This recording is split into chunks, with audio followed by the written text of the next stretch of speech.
Dear students, आज मैं यहाँ पे कुछ प्रोबेबिलिटी के बारे में कुछ इम्पोर्टेंट फैक्ट्स और थोड़ा सा इसके कॉन्सेप्ट के बारे में बताना चाहता हूँ।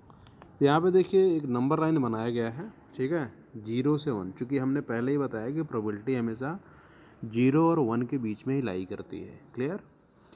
अगर किसी भी इवेंट्स की प्रोबेबिलिटी 0 हो जाए तो उसको क्या बोलते हैं? Impossible event. इसका मतलब वो इवेंट हो ही नहीं सकता, ठीक है। और अगर किसी की प्रोबेबिलिटी 1 आ रही है या किसी की प्रोबेबिलिटी 1 हो गई तो इसका मतलब 100% जो आप चाह रहे हैं वो आपके फेवर में ही रिजल्ट आने वाला है। That okay.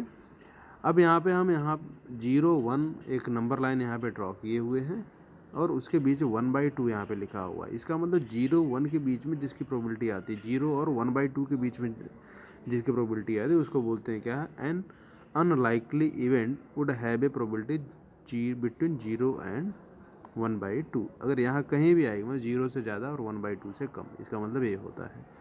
तो उसको कौन सा इवेंट बोलते हैं? अनलाइकली इवेंट, ठीक है। और जिसकी प्रोबेबिलिटी 1/2 से 1 के बीच में आती है, इसका मतलब वो क्या हो गया हमारा? ये लाइकली इवेंट हो गया। इसका मतलब यहाँ पे जो रिजल्ट आएंगे उसके होने के चांसेस 50% है।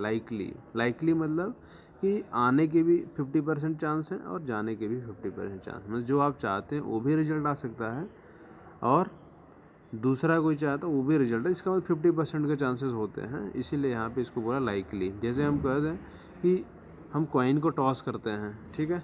अगर हम कॉइन को टॉस करते हैं तो या तो हेड आए या तो टेल आए, है ना। तो हेड और टेल के अलावा कुछ भी नहीं आता है। इसका मतलब चांसेस कितने हैं? 50% के हैं। तो यहाँ पे लाइकली इवेंट की बात हो गई। तो probability of 0 for an impossible event, probability of 1 for a certain event, probability is 1/2 for an even chance, ठीक है। अब हम कुछ और फैक्ट्स यहाँ पे समझ लेते हैं कि probability of sure event 1, probability of impossible event 0। और एक चीज़ और इम्पॉर्टेंट है, the sum of the probability of all elementary events of an experiment is 1। Clear? अब यहाँ पे कुछ और चीज़ें बनी हुई हैं कि ये इसका मतलब क्या है कि प्रोबेबिलिटी ऑफ एनी इवेंट 0 और 1, इसका मतलब ये है कि 0 भी हो सकता है, 1 भी हो सकता है और 0 1 के बीच में भी हो सकता है, ठीक है। और दूसरी सबसे इम्पोर्टेंट चीज़ ये है कि किसी भी चीज़ की होने की और ना होने की प्रोबेबिलिटी ऑफ एनी इवेंट, ई का मतलब प्रोबेबिलिटी होने की प्रोबेबिलिटी है और प्रोबेबिलिटी ऑफ ई नॉट का मतलब क्या है? ना होने की प्रोबेबिलिटी है। और दोनों का सम कितना होता है? 1 होता है। अगर किसी जो होने की प्रोबेबिलिटी ए है और ना होने की प्रोबेबिलिटी है, तो ना होने की प्रोबेबिलिटी अगर चाहिए, प्रोबेबिलिटी ऑफ ई नॉट चाहिए, तो क्या करेंगे? माइनस का 1 minus probability of E. Clear? इस तरीके से हम माइनस कर लेंगे, ठीक है। Probability of E not by 1 minus probability of E, मतलब इसी फार्मूले से निकला हुआ है, ठीक है। तो ऐसे हम कर लेंगे। ये हमारा कुछ बेसिक फंडामेंटल है जिसको हम समझ सकते हैं। ओके।